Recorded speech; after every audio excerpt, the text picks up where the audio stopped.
हमने कुछ दिन पहले क्रिसमस की तैयारी में आगमन काल मनाया था। क्रिसमस की तैयारी में 10-20 दिन से ज़्यादा हम अपने आप को तैयार किए हैं क्रिसमस मनाने के लिए। प्रभु यीशु मसीह के दुख भोग, मृत्यु और पुनरुत्थान के त्योहार को मनाने के लिए अपने आप को तैयार करेंगे। और इस समय को चालीसा काल कहा गया है। गिरजाघरों में, प्रार्थना भवनों में विश्वासियों पर प्रार्थना की जाती है और उनके माथे पर राख लगाया जाता है। और उस समय बताया जाता है कि मनुष्य तू मिट्टी है, तू मिट्टी में मिल जाएगा।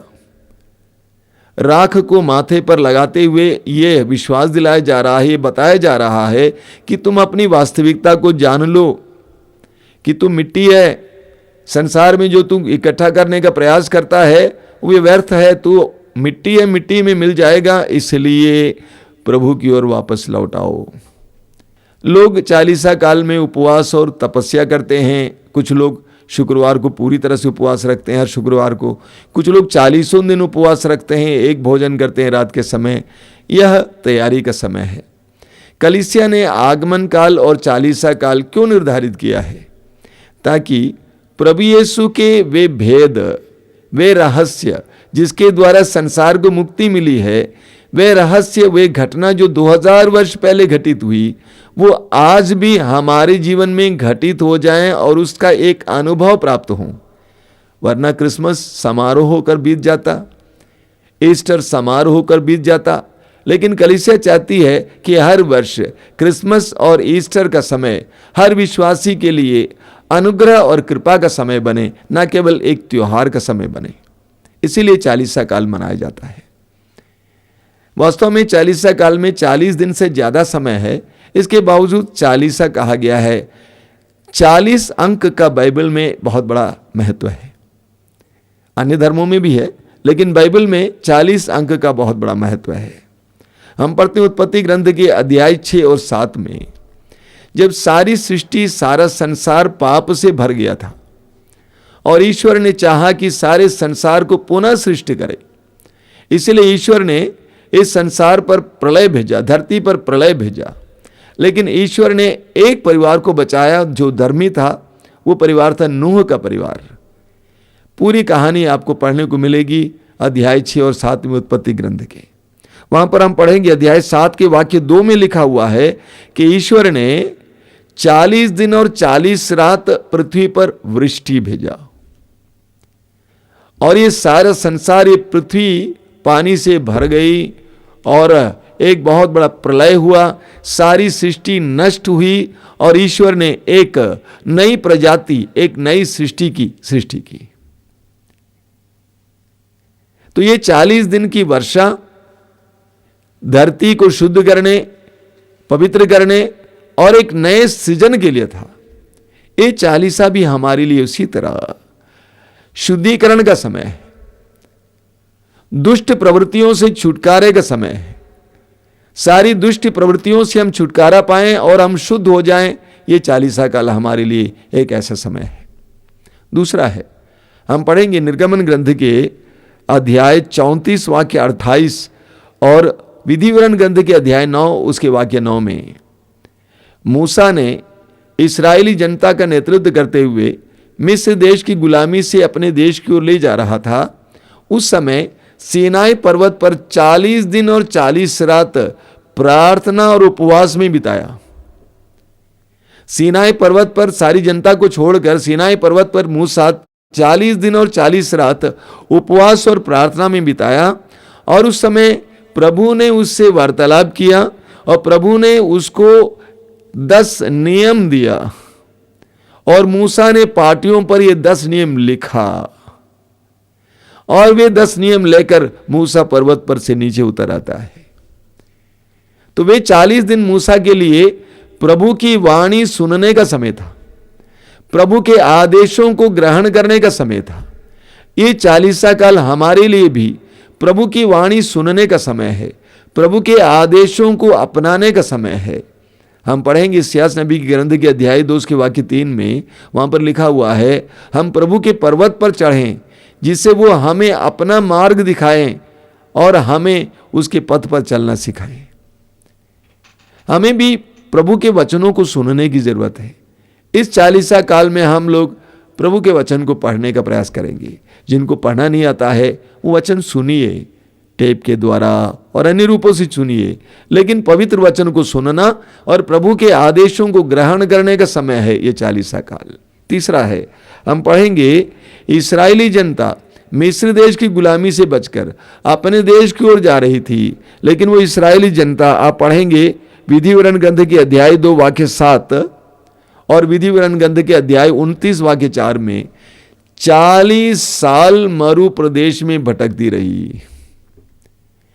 40 साल मरु प्रदेश में भटकती रही और वो समय इस्राएलियों के लिए बहुत कठिन समय था। त्याग और तपस्या का समय था। उनके पास खाने के लिए कुछ नहीं था, उनके पास पीने के लिए पानी नहीं था, उनमें से कई लोगों को सर्पों ने काटा, कई प्रकार की दुविधाओं का सामना करने का समय था। कठिन त्याग तपस्या का समय था। उसके अंत में वे अपने स्वदेश पहुंच गए। उसी तरह ये 40 काल हमारे लिए त्याग तपस्या का समय है। जो उपवास करना चाहता है वो उपवास करें, विभिन्न प्रकार का परहेज करें, सिनेमा देखना, अन्य प्रकार की जो आदतें हैं, नशा खाना पीना, पान खाना, गुटखा खाना, खैनी खाना, शराब पीना, बीड़ी पीना, सिगरेट पीना, इससे छुटकारा पाएं।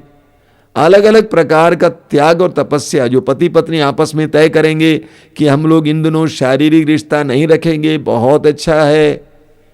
परहेज का समय है। कई चीज़ों को खाने की बहुत ज़्यादा इच्छा होती है, उसको छोड़ देने का समय है।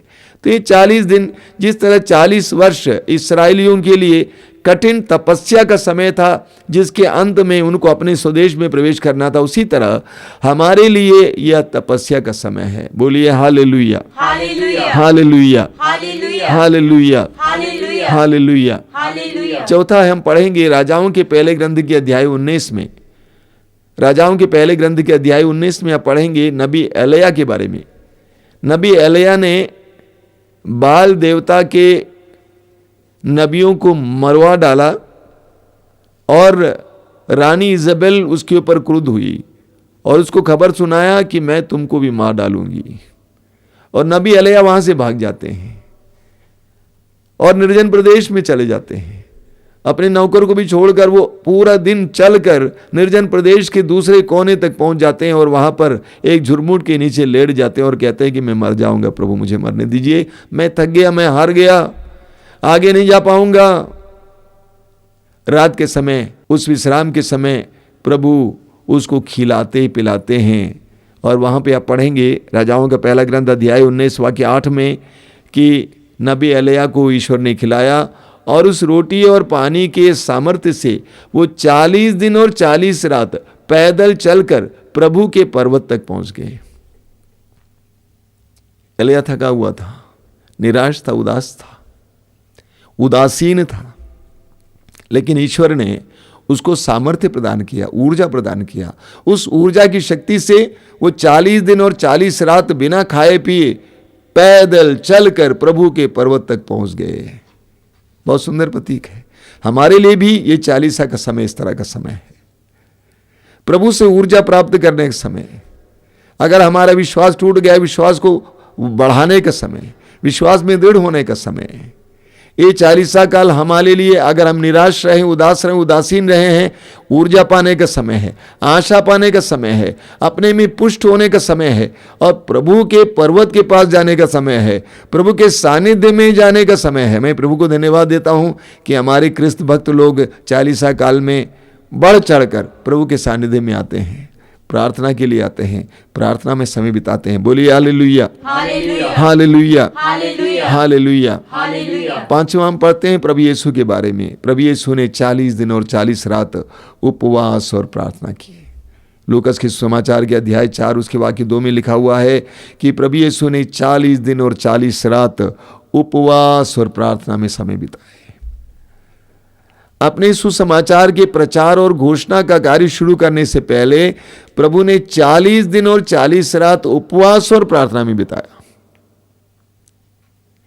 और वहां पर हम पढ़ते हैं कि प्रभु का प्रलोभन हुआ, परीक्षक ने उसकी परीक्षा ली, लेकिन 40 दिन और 40 रात के उपवास और प्रार्थना के द्वारा प्रभु यीशु पवित्र आत्मा से भर गए। लूकास अध्याय 4 वाक्य 14।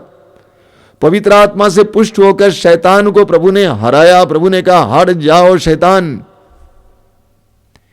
ये 40 काल हमारे लिए भी इसी तरह के संघर्ष का समय है। हम जानते हैं कि हमारे जीवन में हमें विभिन्न प्रकार की आत्माओं से लड़ना पड़ता है। एफेसी अध्याय 6 वाक्य 12। हमें विभिन्न प्रकार की आत्माओं से लड़ना पड़ता है। लड़िए, इस 40 काल में उसको हराइए। अगर मेरे अंदर वासना की आत्मा हमेशा कार्य करती है, उसको हराइए। अगर मेरे अंदर बहुत ज्यादा लालच है, उसको हराइए। अगर मेरे अंदर बहुत ज्यादा क्रोध है, उसको हराइए। तो ये 40 काल हमारे लिए शैतान से लड़ने और उसको हराने का समय है। बोलिए हालेलुया, हालेलुया, हालेलुया। तो जो आने वाले बुधवार से जो 40 काल शुरू हो रहा है, वो हम सब के लिए अनुग्रह का समय है, आशीष का समय है, शुद्धिकरण का समय है, प्रार्थना का समय है, वचन सुनने का समय है और प्रभु के सामर्थ्य से भर जाने का समय है। बोलिए हालेलुया, हालेलुया, हालेलुया। और इस पूरे 40 काल का भाव है, जैसे आप जानते हैं आगमन काल का भाव क्या था। मैंने आपसे कहा था आगमन काल का भाव था आइए प्रभु यीशु। और इस 40 काल का भाव ठीक इसके विपरीत है। प्रभु हमें बुला रहे हैं, मेरे पास लौट आओ, वापस आओ। ये इसका भाव है।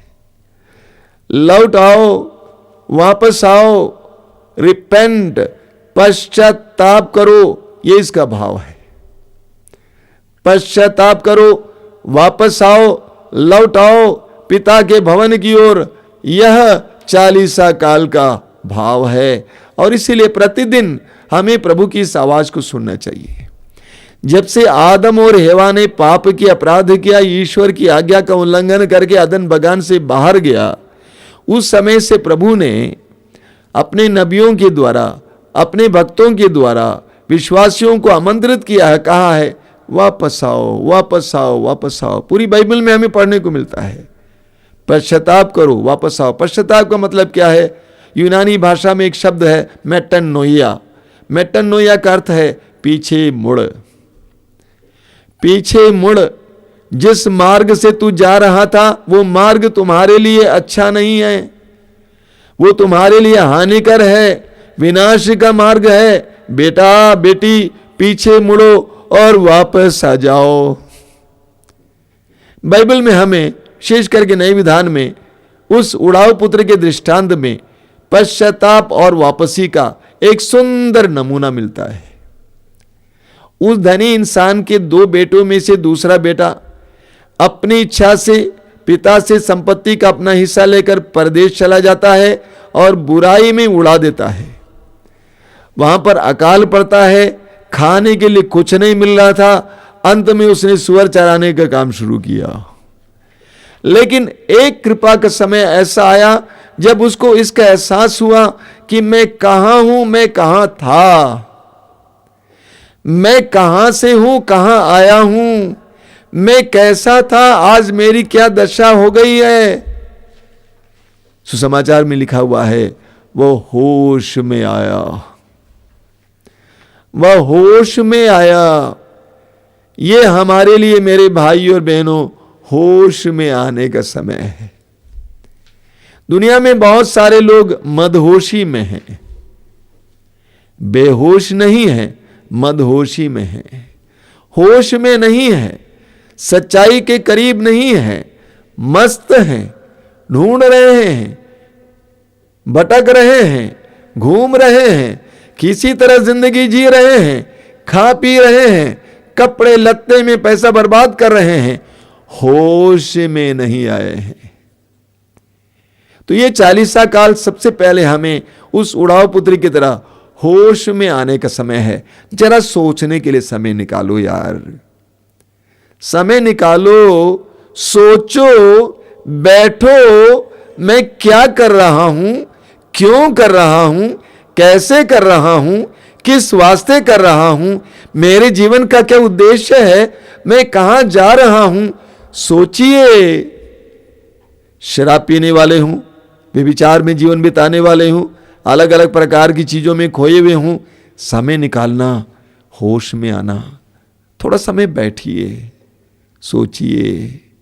मैं हर रात को सोने से पहले थोड़ा सा अपना मूल्यांकन करता हूँ, बिस्तर पर बैठकर आज मेरे साथ क्या क्या हुआ मनन करता हूँ। ये ज़रूरी है, वरना हम सही दिशा में नहीं होंगे। हम मनुष्य हैं भाई, गलतियां करते हैं। हम ईंट पत्थर नहीं है कि जहां रखा जाए वहां रहेगा। हम मनुष्य हैं, हमारी भावुकताएं हैं, हमारे विचार हैं, हम चलते फिरते हैं, हम मार्ग से भटक जाते हैं। ये एक वास्तविकता है, सच्चाई, इसको ग्रहण करना है। लेकिन हमें समय निकालना है देखने के लिए क्या कर रहा हूं, क्यों कर रहा हूं, कैसे कर रहा हूं, उद्देश्य क्या है, कहां जा रहा हूं। इसके लिए समय निकालना है, सिर्फ खाना पीना नहीं, समय निकाल कर सोचना है। तो ये उड़ाव पुत्र होश में आया, वह उसके वापसी की शुरुआत है। दूसरा है, जब होश में आता है उसको एहसास होता है कि मैं एक धनी पिता का बेटा हूं। जिसके नौकर चाकर इतने खुश थे, आज मैं कितना दुखी हूं। मैं कहां से आया इसका एहसास हुआ, और इसका भी एहसास हुआ कि मैं कहां पे हूं। मैं सूअरों के बीच में हूं, गंदगी में। मेरा कपड़ा देख, मेरा शरीर देख, मेरी चप्पल देख, मैं कहां कहां घूमता हूं, मैं किसकी संगति में हूं। वह होश में आया। वो मैं प्रार्थना करता हूं अक्सर इस दुनिया के लिए, काश लोग होश में आ जाते, काश लोग होश में आ जाते। उनके जीवन में कितनी तरक्की होती, कितना बदलाव आ जाता। हमें होश में आना है। सताने वाले होश में आ जाएं, दुखी होश में आ जाएं, पापी होश में आ जाएं, निराश लोग होश में आ जाएं। तो ये पहली बात है। उसके बाद हम पढ़ते हैं, उड़ाव पुत्र ने तय किया, क्या तय किया, मैं उठकर पिता के पास जाऊंगा। अंग्रेजी में इसका अनुवाद बेहतर है, I will rise and go to my father's house. यानी मैं उठूंगा और पिता के भवन की ओर जाऊंगा। मैं उठूंगा, एक निर्णय। मैं इन सुअरों के साथ नहीं रहूंगा, मैं इन सुअरों के पीछे नहीं चलूंगा, मैं इन सुअरों की फलियां नहीं खाऊंगा। मैं उठूंगा, आई कांट बी हियर, मैं यहां रह नहीं सकता। वो मेरी क्या गति हो गई है कि मैं सुअरों के बीच आ गया हूं, मैं यहां रह नहीं सकता। मैं उठूंगा, मैं इसको छोड़ूंगा, मैं सुअरों को छोड़ूंगा, मैं बुराई छोड़ूंगा, मैं उस नारी को जिसके साथ गलत रिश्ता रखा हूं छोड़ूंगा, मैं जो नशा खाते पीते आया हूं जो थोड़ी सी मजा के लिए छोड़ूंगा, मैं अपने गलत दोस्तों को छोड़ूंगा, मोबाइल मुझे खा रहे, नेट मुझे खाए जा रहा, मैं उसको छोड़ूंगा, मैं घूस लेता रहा हूं लेकिन उसको छोड़ूंगा, मैं उठूंगा। एक निर्णय।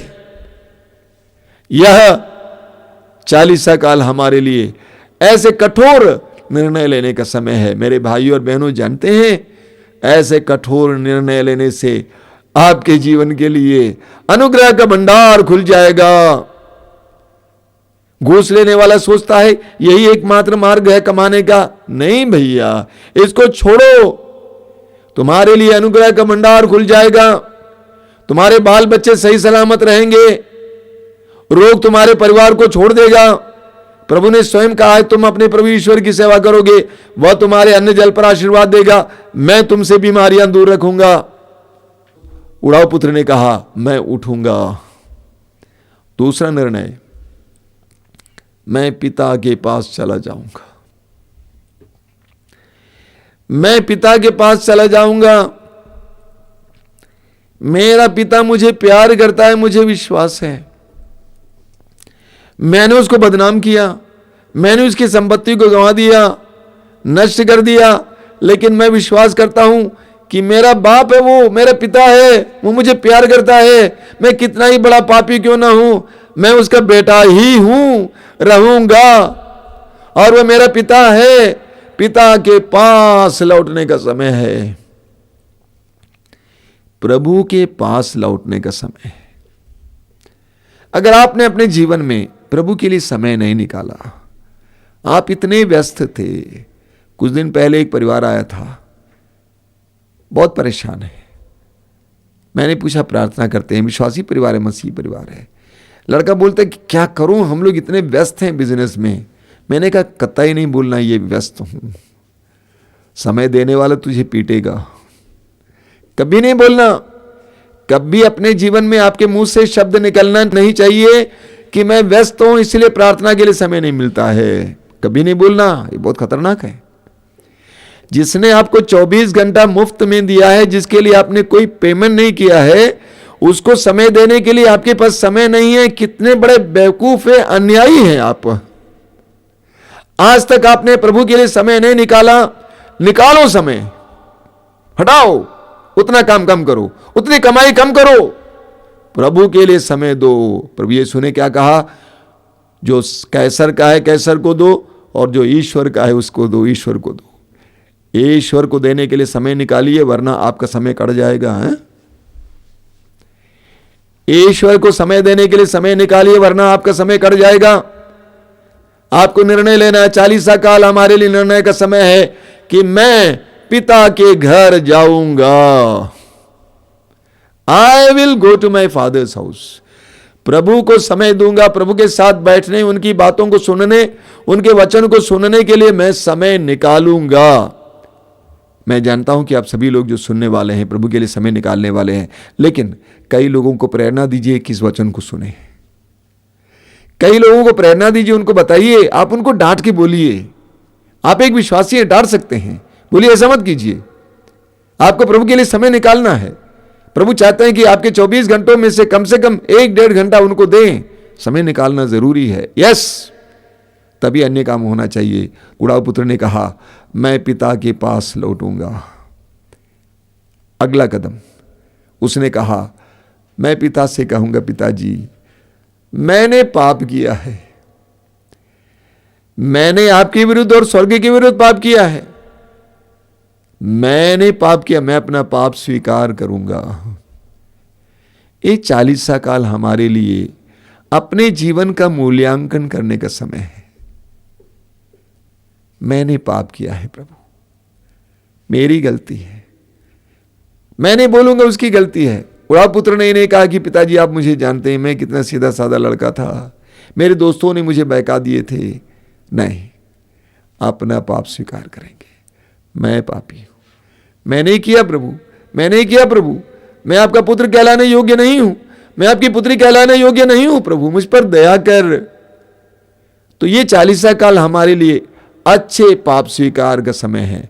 अगर आप में से कोई कैथोलिक हैं और आपने अच्छा पाप स्वीकार नहीं किया है, अच्छा पाप स्वीकार करना शुरू में करना, अंत में नहीं, ईस्टर से पहले नहीं करना, अभी करना, ताकि ये 40 काल आपके लिए अनुग्रहकारी हो। कई लोग क्या करते हैं, कई लोग ईस्टर से पहले पाप स्वीकार करते हैं। नहीं भैया, अभी करो और अपने को शुद्ध करो, ताकि आने वाले दिन आपके लिए अनुग्रह के दिन बनेंगे। तो ये समय हमारे लिए एक अच्छे पाप स्वीकार का समय है। बीते जीवन के एक एक पाप को याद करके उसको समर्पित करना, अर्पित करना, उसके बंधनों से छुटकारा पाना, उसका समय है ये। बोलिए hallelujah, hallelujah, hallelujah, hallelujah, hallelujah, hallelujah. मत्ती के सुसमाचार के अध्याय 3 उसके वाक्य 8 में यूहन्ना बपतिस्ता कहते हैं, पश्चाताप का उचित फल उत्पन्न करो। पश्चाताप का उचित फल उत्पन्न करो। पश्चाताप का उचित फल उत्पन्न करो। पश्चाताप का फल क्या है? इस्यास नबी अध्याय 1 वाक्य 18, इस्यास अध्याय 1 वाक्य 18 में प्रभु कहते हैं, आओ हम बातचीत करें, आओ हम बातचीत करें, चिंता मत कर, आओ मेरे पास, हम बातचीत करें। तुम्हारे पाप सिंदूर की तरह लाल क्यों ना हो, वे हिम की तरह उज्जवल हो जाएंगे। वे किरमिज की तरह मटमैले क्यों ना हो, वे ऊन की तरह सफेद हो जाएंगे, श्वेत हो जाएंगे। यह पश्चाताप का फल है, उचित फल। तुम शुद्ध हो जाओगे। डोंट वरी बेटा, डोंट वरी बेटी, तुम कितने ही गंदगी में जी रही हो, वापस आओ, मैं सब शुद्ध करूंगा। एजेकिएल नबी अध्याय 36 उसके वाक्य 25 से आप पढ़ेंगे। वहां पे प्रभु ने क्या कहा है? प्रभु ने कहा है, मैं तुम पर पवित्र जल छिड़कूंगा, मैं तुम पर पवित्र जल छिड़कूंगा और तुम्हारे सारे देवदूषण तुम्हें शुद्ध करूंगा, मैं करूंगा। मैं तुम्हारे शरीर से पत्थर का हृदय निकालकर एक मुलायम हृदय दूंगा, मैं तुम्हारे अंदर अपना आत्मा रख दूंगा। प्रभु करेंगे। यह पश्चाताप का उचित फल है। जब हम पश्चाताप करने लगते हैं, प्रभु हमारे साथ ऐसा ही करने लगते हैं। अय्यूब का ग्रंथ अध्याय 22 वाक्य 21, अय्यूब अध्याय 22 वाक्य 21, ईश्वर से मेल कर लो और तुम्हें फिर सुख शांति मिल जाएगी। ईश्वर से मेल कर लो और तुम्हें फिर सुख शांति मिल जाएगी। यह पश्चाताप का फल है। ईश्वर से मेल करने से तुम्हें फिर सुख शांति मिल जाएगी। पश्चाताप का उचित फल उत्पन्न करो। पश्चाताप का उचित फल हमें सुंदर ढंग से, नाटकीय ढंग से हमें देखने को मिलता है उड़ाऊ पुत्र के उस सुंदर दृष्टांत में। तो उड़ाऊ पुत्र ने निर्णय लिया कि मैं पिता के भवन की ओर जाऊंगा और वो चल पड़ा। आप देखिए क्या होता है। सुसमाचार में प्रभु यीशु दृष्टांत सुनाने वाले क्या कहते हैं? जो ही बेटा जहां वो था वहां से चल पड़ा, अगला दृश्य, नेक्स्ट सीन, पिता ने पुत्र को दूर से देखा। जब आप पश्चाताप में एक कदम अपने पिता के भवन की ओर बढ़ाएंगे, पिता आपको देखेगा। He will see you. आप उसकी नजर में आ जाएंगे, आप उसके दृष्टि में आ जाएंगे। जिस समय आप पश्चाताप करके इस ओर मुड़ जाओगे, आपको अचानक दिखाई देगा, हो मेरा पिता मेरे सामने खड़ा है। इतना ही नहीं, पिता वहां पर तटस्थ होकर खड़ा नहीं है, वो खड़ा रह नहीं सकता है, क्योंकि वो प्यार है, पवित्र प्रेम है। वो पुत्र की ओर दौड़ पड़ता है, पुत्र की ओर दौड़ पड़ता है। उसको मारने नहीं, उसको दंड देने नहीं, बल्कि उसको अपने कलेजे से एक करने के लिए।